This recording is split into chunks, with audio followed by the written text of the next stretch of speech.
Jose State Career Center Employer Insights with the San Francisco 49ers. We're going to go ahead and go into introductions for today's event. So today we're welcoming myself. I'm going to hand it actually over to Larissa Bates. She's our career counselor. Go ahead, Larissa. You can go ahead and introduce yourself. Good morning, everyone. Well, now afternoon, I guess. My name is Larissa Bates. I am the career counselor for business, financial services, and logistics. So very excited to see some familiar names in the room today and excited to meet with some new folks. And I will pass it over to Edlin. Hey everybody, my name is Edlin Hernandez. I'm an employer engagement specialist with the San Jose State Career Center and will be assisting Larissa and Serena with today's event. And now I'm going to go ahead and hand it over to Serena so she could briefly introduce herself. Go ahead, Serena. Hi everyone, I'm super excited that we have such a great turnout. I was not expecting so many people, but I'm so happy that all of you are here. To introduce myself, I am Serena Mitchell. I'm the manager of talent position here with the San Francisco 49ers. Yeah, and just super excited. This is one of my favorite parts of my job is coming to speak with students. And, San Jose State has been so kind to me and inviting me back. So thank you all for that. And I'm excited to get started. Wonderful. And we can go ahead and jump right into the questions. All righty, I'll hand it. Yes, thank you, Edlin, for passing it over. So just students, so you know kind of what to expect, we will have some preset questions for Serena. She'll do a brief overview of her company and organization and some of the roles that they have available, and then we will have time for student Q&A. So if your questions don't get answered and the ones that I'm going to go through, feel free, utilize the chat because we will have time for your questions as well. So with that being said, I'm going to go ahead and kick us off. Serena, if you don't mind telling us a little bit about what you do with the SF 49ers and how exactly you got started in your career. Yeah, so not sure if a lot of people have heard me speak already, but if you have, then you know how I got started. My career was crazy. It was not the most conventional way of getting started. But so I'll kind of start with the second question first and then go into my role with the 49ers. So getting started in my career was a little difficult. I went to the University of South Carolina. Well, originally I went to the University of Alabama. I went there as a freshman, had my major as just general communications. And it was during my freshman year, I learned what a student loan was and that I was responsible for paying them back. So I was like, okay, I think I want to go back home and get in-state tuition. So I ended up transferring to the University of South Carolina in their journalism school, where I got my bachelor's degree in public relations in 2015. Graduated from school, I'm thinking, oh, this is going to be great. Like I could just get a job easily being a celebrity publicist or entertainment publicist, because I knew that entertainment was where I wanted to work at. That was where my passions were and what I enjoyed doing. But, getting into school, or not getting into school, getting into a career was super hard. And a lot of the jobs that are available to fresh graduates are in sales. So I thought that, sales would be my thing and I'd be good at it. And I learned that I'm a horrible salesperson. I worked a job and I was working in sales and I had to go see a client. And I remember the person who was training me was outside waiting for me to come out. And I come out and they're like, did you make the sale? And I'm like, they said, no, they didn't want it. And the trainer's like, so did you say anything? I was like, no, he doesn't want it. And that was my last day working as a salesperson because they were like, you are not a good salesperson, which I agreed with. So we left amicably. But, I had a couple of sales roles. And then 2016, I kind of came into like a stop because I couldn't find a job. I got let go from my other sales job. I wasn't happy in the sales job before that. And I really used 2016 to 2018 to kind of figure out what it is that I wanted to do, what made me happy, and what I'd be good at. So when I tell you I've done everything legally, done every job that you can think of. I've been a receptionist, front office coordinator, logistics coordinator, business development server, office manager, work my dad, you name it, I've done it. Legally, but I've done it. And, in applying for jobs, I was just like, what is it that would make me happier? What would I want to do? So when I was applying for jobs, I would interview for jobs and I'd realize like, wait a minute, these recruiters aren't that good. Like they're not calling me back. They're ignoring my emails or they're emailing me back 2 weeks later. Or, I get the dreaded email where it's like, oh, thank you for your time. We decided to move forward with another candidate. And I was like, you know what, I can do this job way better than they can. So I decided to get into recruiting. And a little quick fun fact about me is that both of my parents actually do the exact same thing I do. So they both work in talent acquisition. So I tried for years not to do what they do, only ended up doing exactly what they do. So you can only imagine how our conversations go, right? I can call them and they give me advice, or like, we have something in common and something to talk about. So, I work in a number of different industries. So I've done hospitality, construction, healthcare, media, and now sports. So it took me a little minute to kind of figure out what industry I liked. I knew that I liked the job. I just didn't know what industry I wanted to be in. And that's how I got here with the 49ers. I knew in my previous role that I had right before this one, I wasn't unhappy in the role. I loved what I was doing and I loved my team, but I knew that I wanted to work for a large company and have a huge impact. I didn't know what kind of company. And sports was interesting to me. It's really big in my family. My brother and my nephew are super big into sports. And I was like, you know what, like I've already connected with my parents in a certain aspect of us doing the same thing. Let me do something else so that, I can, kind of, have that relationship with my nephew and the other people in my family about sports. So ended up here, and in my role now, I'm responsible for all front office positions. So any job, any front office jobs go through me, and I source through all the resumes. Awesome. I really appreciate you sharing your background, that it wasn't just like, a straight line, that there were all these other experiences that you got in between and different types of opportunities that you landed that eventually led you to where you are today. I think a lot of our students can definitely relate to that experience. Mm-hmm. So speaking of job search, I know you kind of had some hiccups there, some challenges in finding the right fit. Right now, Evelyn, if you can move to the next question. Many students are worrying about finding internships and jobs, especially with this current economy and environment. So do you have any tips for a job or internship search during these specific times? Yeah. So, COVID kind of came and kind of put a wrench in a lot of people's plans. Like, so students, you're not the only ones going through the struggles. There's people that have been working for 10, 20, 30 years that are still struggling, got laid off and looking to get back into their industry. So first off, I want to say never let it get you down. There's the right job is coming in. I know that seems like it's easy for me to say because I have a job, but trust me, I've been exactly where you are. I've been in the position where I've lost a job and trying to find another job. I've been in the position where I have a job and hated my job, but just keep applying and, make sure that you're keeping your skills sharp. So, my tips for finding a job or internship during the challenging times when it seems like there are no job or internships, or where you're going through that period where you're consistently getting those denial emails, keep your skills sharp. So don't rely on somebody else to give you experience, because you can go out and get your own experience, right? So for example, if you work in marketing or something, nobody has to tell you to create a press release about something, or nobody has to tell you to create a graphic about something. Just do it and build your portfolio and just say, hey, I know that there was a concert going on, so I just made this graphic just to do it. No, it's not going anywhere. But when somebody asks you for your portfolio, you have fresh work that you can show that you've been doing. Another good tip is to definitely go on LinkedIn and sign up for the premium membership. I want to say you get 1 month free if you do it. That's honestly one of the biggest tips that I have. The premium subscription is so much better. And I know it doesn't seem like it at first because you're like, it's the same thing, LinkedIn premium, regular LinkedIn, but your resume actually does get noticed a lot easier when you do have that premium subscription. And you get email, so you're able to email people and find out who put up the job poster and send them messages. And then tips for during the job search is, just go in there and be confident.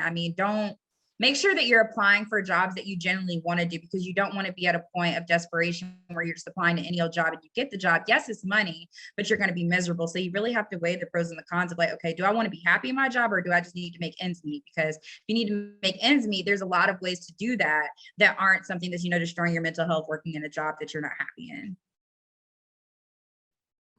Lots of great advice in there. And I think that actually some of the things that you were mentioning ties to our next question really well, okay. Which is like, how can students build relevant skills and experiences for jobs and internships? So a lot of what we hear is like, the job requires like 2 to 3 years of experience. Like, I don't have that. I'm just trying to get the internship to get the experience, right? Like, what are some ways that they can build those relevant skills and experiences for those jobs and internships. Do class projects count? What about co-curricular activities? Can you share a little bit more in that space?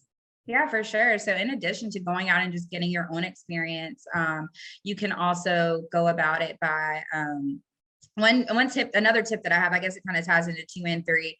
Something that I used to do is I would look up job titles that I would love to have in the future, right? So whether that's for me personally, a director of HR, VP of HR, at the time it was a manager of talent position, I would look at the job requirements, right?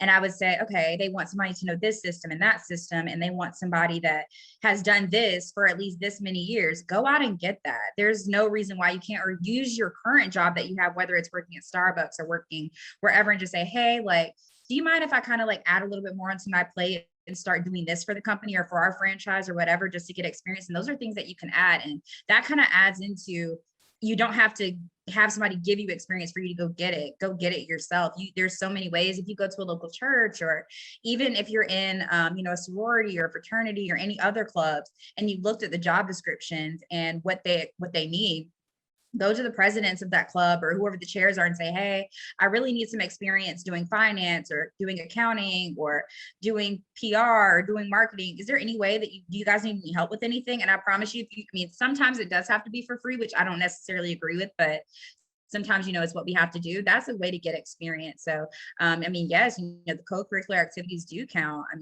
Think about if you're president of your sorority and your sorority has 500 people in it. So that means that you know how to lead and manage 500 people. That's very important to add to your resume. And no, you don't have company experience, and no, it's not paid, but it's still experience doing something. And it shows me that you have transferable skills that you can use. And as far as class projects, if that's what you have, that's what you have, especially if you're doing something like with business analytics or something with finance, and you're doing like financial modeling, you can show like, hey, I did a project on this. This is the project that we did. This is what I learned. And that's something that you can use. We're not dumb to the fact that we know that, hey, you're a fresh graduate, you might not have as much experience. So you want to put things on your resume that can, fill up the page and show like, hey, this is what I've been doing for the past 4 years. No, I haven't had a job, but I did these really cool projects and I was really involved on campus. So that shows us transferable skills that usually do work within the workplace. Thank you for sharing a little bit more on that. And I'm sure that's very helpful to a lot of students in the room. I know a lot of times, right, like there's other life responsibilities, family responsibilities, right? Just maybe getting that check to pay bills, right? And they may not have time to participate in some of those like campus activities or things beyond classwork. So it's good that you're sharing that, like those projects in your classes, any leadership positions that you have, any things that you just volunteered for, all of those are great experiences and recruiters do recognize them. So I think that actually ties in really well to the next question, which is, that resume. Like, what are some of the top tips that you would give to the students in the room today? And does an actual person read the resume, or is it just going through this online, system and, filtering people? What does that process look like? So I have heard that a lot. I like to be on Twitter, and I see on Twitter and people are like, it's us, a robot. Make sure you guys have this. And I'm like, I am not a robot. I am a real person that looks through all of these resumes. And no, I haven't worked at every company, but I worked at a good number of companies in a number of different industries. And I can tell you, I personally have not seen a robot going through anything. I go through all 400 or 500 applications that come through, every single one of them. I look at them because, like I said, whenever I was, blessed with this opportunity, I went into it saying, I want to make sure that I'm being fair to everyone and that I'm making an impact within, the front office, and especially being a woman of color in sports, it's important to me to give everybody the opportunity and make sure that they're afforded the opportunity that I was, to have fair treatment whenever they apply. So even if, let's say, we have filled the opportunity, I still look through the resumes because there could be future opportunities that I know that are coming up, or there could be opportunities where I'm like, okay, they live here, they aren't really eligible for the full-time role, but I have this amazing part-time opportunity. So I do take the time out to send out an email and be like, hey, you weren't a fit for this role, but we do have this opportunity. I would love to see you apply for it. So yes, there is, the short answer is that yes, there is a actual person that reads the resume that you sent online. Now, what I can say is, with me having 400 and 500 plus applications to look at, because I do look at everyone, I don't have time to spend a full minute or 2 minutes or 5 minutes reading your resume and reading every bullet point. So there are a couple of things that are super important to have on your resume for somebody to pay attention to you. So some of the resume tips that I have is to include your email and your phone number at the top of your resume. I cannot stand when people do not include their phone number on the resume. I'm not necessarily going to blindly call you, but I'll probably email you. And if I have to search for your email, then I don't want to do that. Or if, we set up time to speak and I have to call you and then I go on your resume and I don't see your phone number and I'm like, well, you didn't give me your number, because I thought it would be on your resume and it's not. It just makes an extra step for me. So please include that one there. Make sure that all of your dates on your resume are updated. I promise you, we do not care if you got, I won't say we don't care, but it's not going to hinder anything if you only work somewhere for 3 months or 6 months, or if you decided to leave. There's a story behind everything, and I can't speak for every recruiter. I can only speak for myself. But if I see somebody only worked there for 3 months, or they had a new job every year, I take the time to ask, hey, I see that you've had a number of different positions. Like, do you want to kind of walk me through? I never ask why they left a job because that can get very personal and very awkward. So I stopped asking that question. But, having it on there is important, especially so that, we're just updated, especially if you're coming from another sports team. We have certain rules that we have to follow. So it's important that you update that. Include keywords that are relevant to the job that you're applying for. So yes, you can have a standard resume, but always write your resume. Even though your resume is on the computer, make sure you're writing your resume in pencil, because there are certain things that you would always have to change. So if you're looking at a job description, you're like, okay, I've done this, I need to add this to my resume. Having those relevant words like financial modeling, or I know how to do Excel, or I know how to do this, you're pulling words of things that you've done and putting it in your resume, because those are going to seek out to me. In addition to that, if you don't want to update the bullet points, always leave your skills at the top of the page. I know that you guys are, freshly about to graduate, or, still in school, but having the hard skills, and you have your education at the top, which education is great, don't get me wrong, but it does not have to be at the top. I'm assuming that you have a degree. I'll get to it. I'll check for it. But your skills are the first thing that I'm looking for, because I'm trying to see, because I've talked to the hiring manager, and the hiring manager said, oh, I need them to know this system, and how to do this. Those are the first main things that I'm looking for. So if you have those at the top of the page, that's the easiest way to get recognized and me to shortlist you for, for me to speak to you, for the hiring manager to do that. Another thing is, you only need about 5 to 7 bullet points per position. I don't need a paragraph. It's simply just a simple statement of what you've done, because you want to leave time for me to ask questions. And you also don't want to give me everything, because if you told me everything on your resume, what do I need to talk to you for? You've already told me everything. And I'm like, oh, well, seems like they don't know what they're doing, or they aren't interested in this. So I don't think they're a good fit. And also make sure that you include percentages, revenue, and bandwidth. Numbers are super important. It's important to see like, oh, I did this on social media. Well, that's cool. But how many followers did you get? What was the turnaround? How many likes did you get? Or, what were your impressions? Things like that. All those are important to include in your resume. And lastly is to show interest of things outside of work. At the end of the day, like I said, I get 400 and 500 applications. So you can only imagine how many people are a fit for the job. So you have to figure out what separates you apart and what makes you stand out to everybody else. So what did you do outside of just doing internships? Like, do you like to go roller skating? Do you like bowling? Or are you in like an intramural league? Put that on there. Are you in a fraternity or sorority? Include that. So never underestimate anything about yourself. Make sure you put on the resume if it makes sense and if it fits. Lots of great tips and advice in there. I don't know that I'm going to be able to summarize everything, but we are recording this session, students. So if there's something that you wanted to go back to and see afterwards, it will be posted on our YouTube account. But definitely, it sounds like spending some time with that job description and understanding what the recruiter has put on there as far as what they're asking for skills, experiences, and making sure that that is represented well in your resume is very, very critical. Mm-hmm. So the next question that I have for you is actually on networking, because we know that it's not just applying online to positions, it's how people are getting connected to opportunities. It's also like who you know, who you met, who you cross paths with, all of that good stuff. Mm-hmm. So what are your top tips on how to build that professional network? What works and what doesn't work? Is it LinkedIn? Is it something else? Tell us a little bit more about that. Yeah, I mean, LinkedIn is, one of the best tools to build to build a professional network. But I think people need to realize that connecting with people on LinkedIn, you don't just need to go for on a following spree, right? Make sure that you're staying focused and making it make sense of the people that you're requesting, right? I personally made that mistake. I'm just like accepting every invite. And then I'm like, I don't even know who this person is. Like, you want your network to be people that can be beneficial to you and that you can be beneficial to them, right? So make sure that you're, targeting the right people that you want to connect with on LinkedIn. And it's okay to reject people on LinkedIn if you feel like, okay, I don't understand why this person wants to connect with me, or it doesn't make sense. I work in finance, and then here's somebody in marketing that wants to apply, and if you don't have any mutual followers, I don't see a point unless that person writes a note. And that's another thing. Whenever you do request people on LinkedIn, there's a note feature. Write a note to people because they might have the same mindset. Just say, hi, my name is such and such. I'm super interested in your company. I would love to connect with you. That way I can know about additional opportunities that may come up. That person will probably accept you, right? And then outside of LinkedIn, I think another thing that a lot of people don't realize is the best way to build your professional network is with the people that you sit next to in class every day. So one of the biggest, I've heard this story a lot from a lot of people, and I've seen it happen. It's also happened with me. The very people that you're sitting next to are the future, for lack of better words. They're going to be the people that are working at the companies that you want to work at and have the type of positions that you want.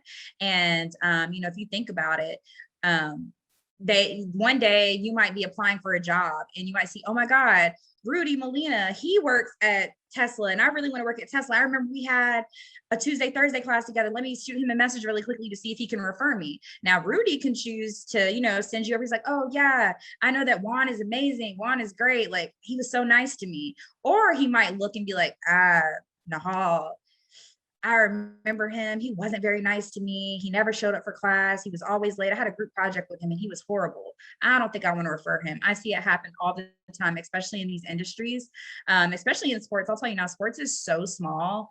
It's crazy because I'll send like a I'll have an interview with someone and it'll go really well. Then I'll send them over to the hiring manager and the hiring manager will be like, yeah, I reached out to X, Y, and Z company or my buddy that works for this team and they said he's a no-go.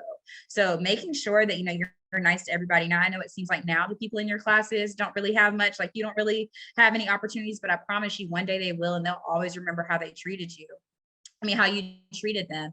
And not only being kind to people that, you sit next to every day, but even when you get that first job, be just as nice to the CEO as you are to the janitor, as you are to people in your same position and in different departments, because those people aren't going to be in their same positions forever. They're going to eventually grow. And the same person that, you might feel like, oh, they can't do anything for me, might be somebody that moves on to another company and can be in a position to help you. I've seen it happen all the time. I've done it myself. In a previous role that I worked in, there was a coworker, his name is Derek. He sat directly across from me, and we would talk from time to time, and we were cool. Go to lunch together every once in a while. Unfortunately, he was let go from the role at the company I was working at, and I just remembered how kind he was to me and how nice he was to everybody.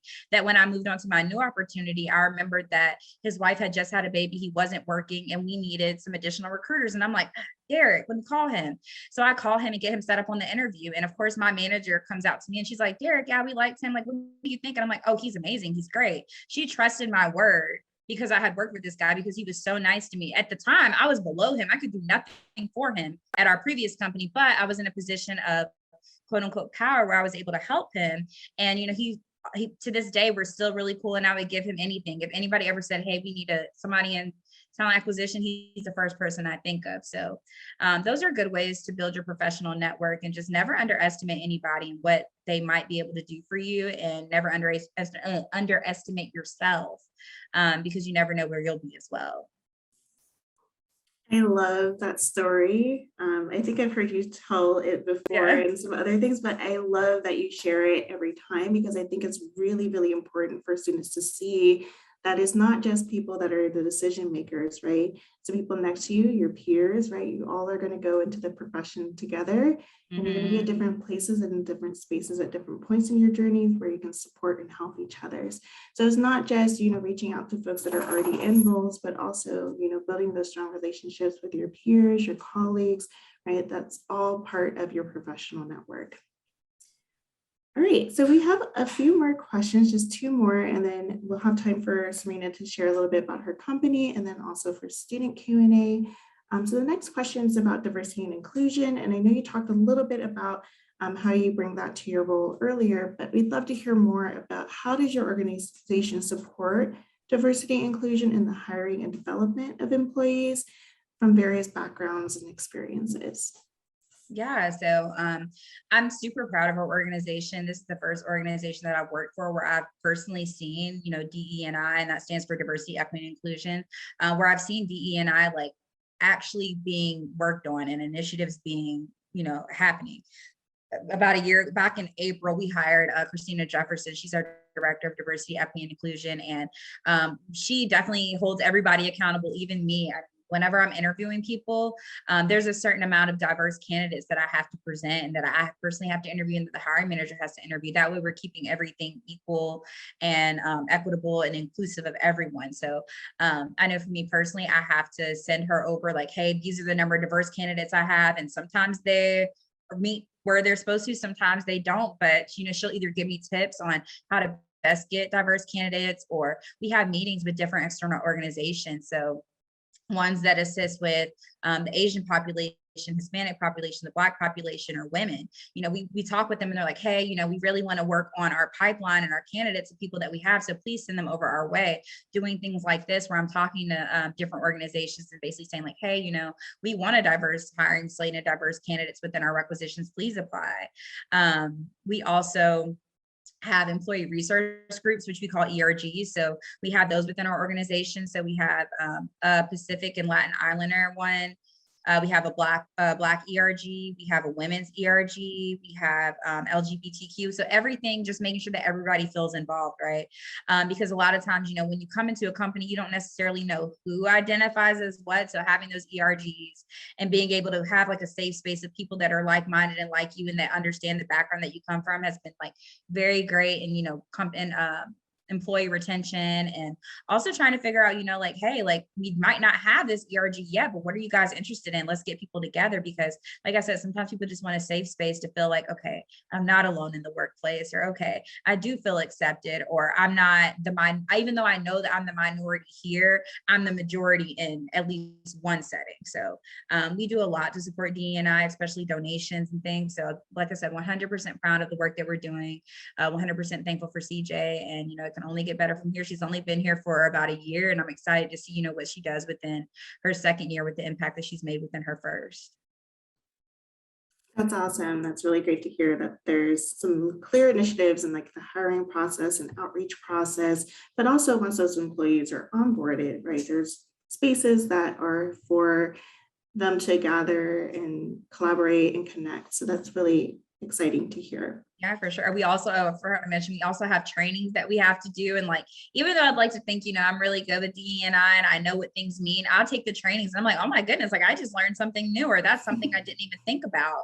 CJ is really big on teaching everybody about unconscious biases. And unconscious biases are those things where you don't realize that you're being biased until somebody points it out, because it's just something you've been trained on. So making sure that we're clearing out those unconscious biases and making sure that we're being fair to everyone. So 100% love the work that she's doing and the learning that I'm, obtaining just from working here. Awesome. Thanks for sharing a little bit more in that space. So this is our final preset question, and then we'll turn it over to you, Serena, to kind of share a little bit about your company. Usually, not only the application process of sending in your resume is important, but also the interviewing piece. So can you share some tips for successful interviewing in the virtual environment that you've seen in some of the candidates? Are you looking at those nonverbal cues, clothing, backgrounds? Do any of those things affect your impression of candidates?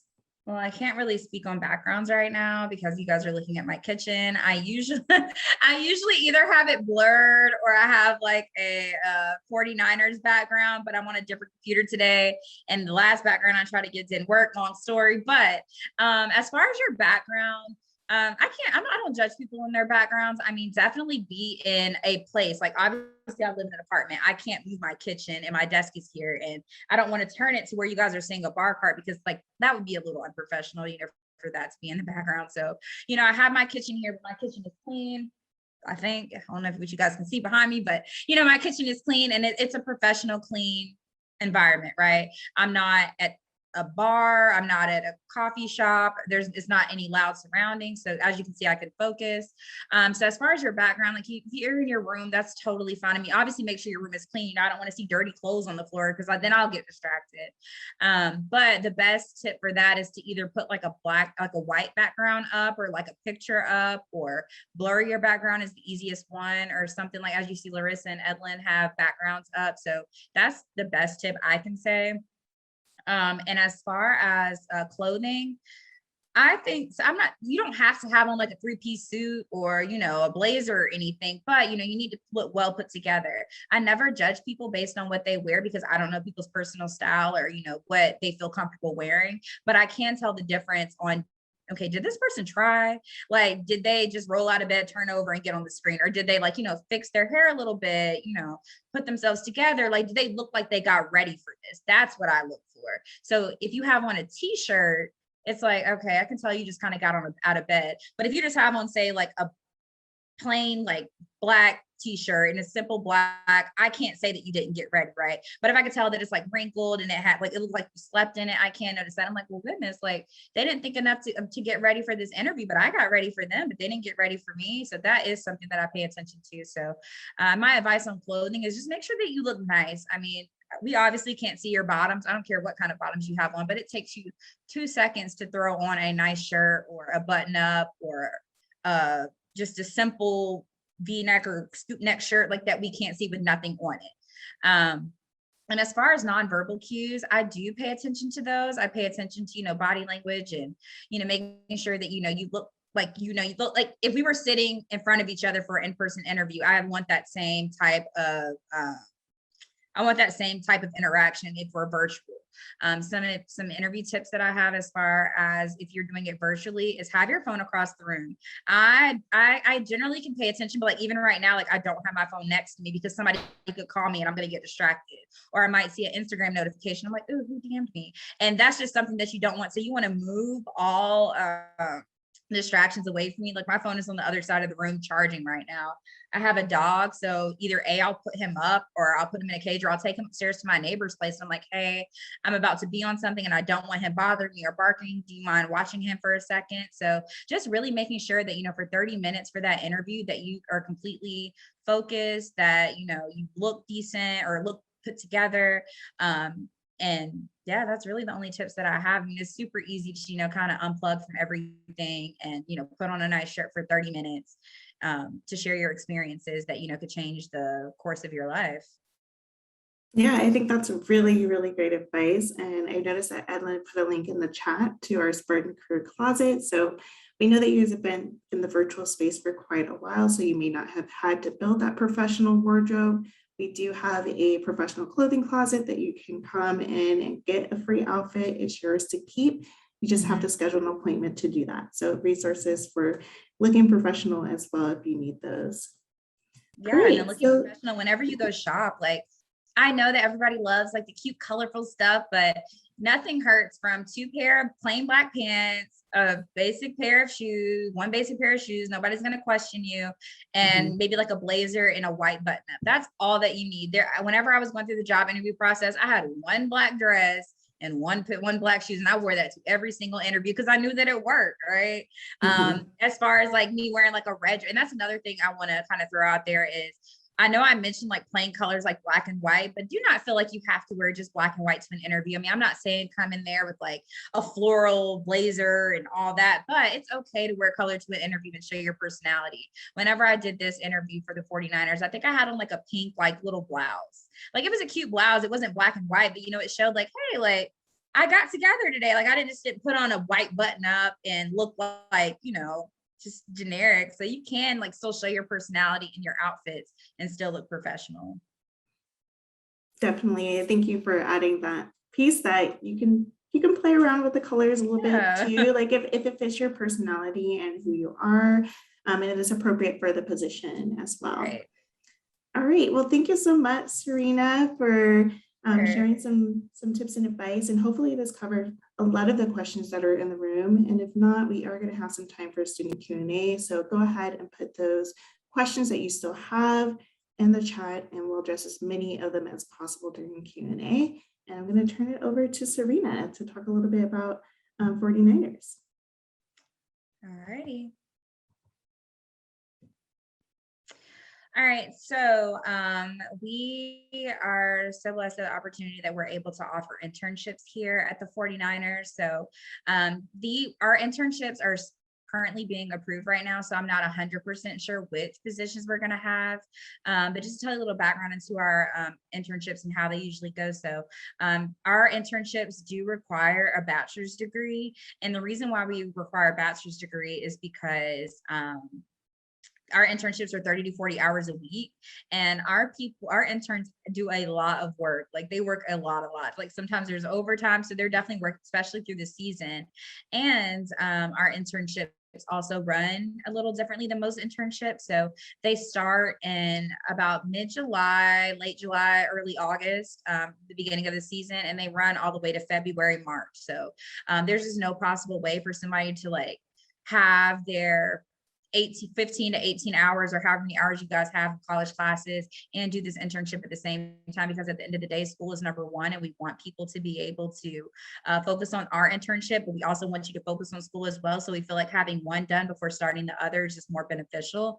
But historically, these are the internships that we have had and that we're hoping that, we'll have again this upcoming season. So some of the internships that we have are fan engagement, corporate partnerships, corporate communications, football communications, member services, community relations, foundation, and alumni. One tip that we have, even though these are for people that have already graduated or that plan on graduating in May of 2022, another tip that I have for underclassmen is a similar tip that I said of what I used to do. So if you see these titles and these names of the type of internships we have, and you have your heart set on interning with us, what you can do is take a look at the job requirements. Usually the requirements don't change and the duties don't really change too much. So if you're taking a look at the requirements that we have and you're a sophomore, that means that you have 3 years to get those requirements that we have. That means that if, for example, if you're applying for a football communications internship, and one of the big requirements is that this person knows how to read and write transcripts. So if you know that football communication is something that you're interested in, you could spend the next 3 years learning how to do football communications. Remember how I said you don't have to have somebody give you experience for you to go out and get it. That's time for you to go to the athletics department or go work at the local YMCA and just say, hey, I'm really trying to get some experience with football transcripts. Like, can you help me out with this? Or can I just like learn how to do it, or shadow somebody working for local AAU teams and saying, hey, I really want to learn how to do this. Like, so can I kind of shadow you guys kind of teach me? And the same is true for juniors and freshmen as well. You take a look at our job requirements and see what we look for. That way, you can be ready and you can be a great applicant or a great candidate when it comes time to apply. And then I see a couple of people in the chat asking about summer internships. At this time, we don't have them. I wish we did have micro internships, but just considering all the work that interns do, and at the end of the day, it does cost money for us to bring on interns and new hires full-time and part-time. So it just makes the most sense to have you here as an intern for a certain amount of time. Is there a next slide? I see there's a lot of questions, so I guess we'll get to those in a second. Somebody just asked about full-time opportunities. So we do have full-time opportunities. These are the 3 main ones that we have right now that would be a fit for somebody just graduating from college. So as I mentioned earlier, sales is probably the easiest thing for people to get into straight out of college. But there are different types of sales. So I don't want people to be afraid or scarred from getting into a sales role. There's nothing wrong with working in a sales role. I just personally know it wasn't for me, and it wasn't anything that I wanted to grow in. But these are great opportunities. The group sales consultant, the SBL sales consultant, our group sales consultant is responsible for group sales efforts. So for example, if Edlin was like, hey, Serena, or whoever worked as a group sales consultant, she would say, hey, we want to take 50 students out to a Niners game. Like, how do we go about that? We all want to sit together. She would reach out to a group sales consultant, and that person would connect her. We'll be able to set her up with tickets all in the same section, and selling those. And there's like a commission sold on all the tickets that she sells. An SBL sales consultant works in the same department, but they're more responsible for selling season tickets. So these are one-offs, individuals, people that want to just get season tickets for the season. That's it, not a group. And then we have a coordinator of marketing operations. This person's responsible for honestly, all these roles kind of coming together. So whenever there are those forms of either A, somebody wanting to get season tickets, or B, somebody wanting group sales tickets, the coordinator of marketing operations is responsible for making sure that the forms on the website work, so that whenever Edlin or whoever puts in, hey, I want season tickets, or hey, I want group sales, if that form doesn't work, Edlin might not, it doesn't work. Oh, well, sorry, we can't do it. Let's just see if we can go to a Warriors game instead. That's what we don't want to happen. So the marketing operations person is responsible for making sure that everything works on the site and that all ticketing operations are working, all requests are being put in. Very good job. And we're also about to have a financial analyst available, and they are open to somebody that is graduating in May. So that's another opportunity that'll be available. A lot of people have been asking about, I've been seeing some of the questions pop up. We have opportunities for underclassmen. And this is the biggest opportunity that we have for upperclassmen. So this is with our business strategy and analytics department. It's one of the coolest departments I feel like we have at the organization. So business analytics, they are responsible for honestly everything, and making sure that we're staying, a leader in sports. So they get us interested. They have certain initiatives that they put forth that would help elevate us to be, a heavy hitter and a leader within the NFL and within each club. And they're currently looking for interns to help support our member inclusive menu. So if you remember me talking about season tickets earlier, basically the member inclusive menu is basically they have done research into what the top food items are. So they're like, okay, well, most people get chicken tenders, hot dogs, and people love pretzels. So let's include that into our member inclusive menu. So when you buy season tickets, you have access to this member inclusive menu where you can basically get as many hot dogs, chicken tenders, drinks, and things that you want. So this person assists with that.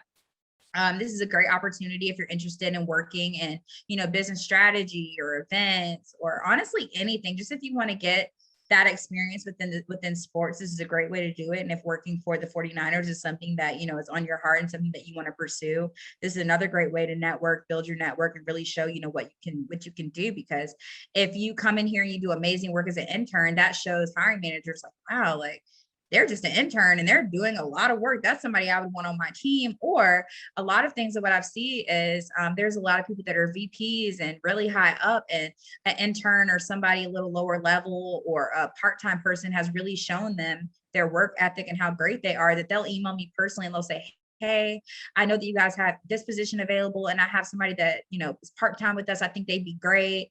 And once you get that stamp of approval from people with, great titles or that are well-known within the organization, that'll take you really far. So when I 100% say that you should apply for this opportunity, there should be a QR code down at the bottom. If you scan that, then you'll be able to access the application directly. Or if you guys want to send me an email after this, I'll drop my email in the chat and you guys can, say whatever and just let me know that you're interested in this opportunity, and I will get you over to the hiring managers that are responsible for it.